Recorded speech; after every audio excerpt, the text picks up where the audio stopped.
To understand the beginning of Mississippi, you must first understand the founding of Natchez and later Vicksburg. Founded in 1716, Natchez was the birthplace of the state, predating Jackson by more than a century. The city of Natchez is the oldest continuous settlement along the entire length of the Mississippi. People of African descent were contributing to the establishment of the culture and the economy, which led the city of Natchez, its financial heyday, to be equivalent to today's Bel Air. There were more millionaires here per capita to be found anywhere else in the nation. First, let's look back at the history of the young nation.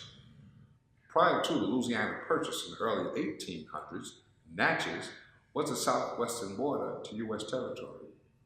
I'm standing here in front of Fort Rosalie, which was the settlement place and the governmental center for Natchez, Mississippi in 1716 when it was founded by the French.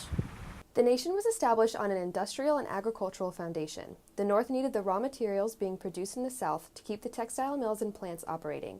The Northern bankers and capitalists living in the Natchez region helped to fuel the nation's economy, and because of those relationships, Natchez was spared direct involvement with any of the major battles of the Civil War. The city of Vicksburg has long historical roots. Today Vicksburg is known for its legacy in the Civil War, but this city has a legacy that stretches beyond just 1863 and the confrontation that happened here. The main economic drive behind this area was, of course, the Mississippi River, and General Grant very quickly realized the only way to take Vicksburg was to lay siege, and siege can be brutal. Pemberton was able to negotiate a little bit, and he did not get an unconditional surrender from Grant. He got a very lenient surrender terms, and not very many generals can say that either of dealing with General Grant.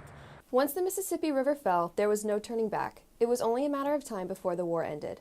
Vicksburg was in shambles, the roads were ripped up, the trees uprooted, thousands of dead needed burying, and the male population was vastly depleted. The economy was unstable as Vicksburg turned into a Union-occupied city in the middle of the Confederacy.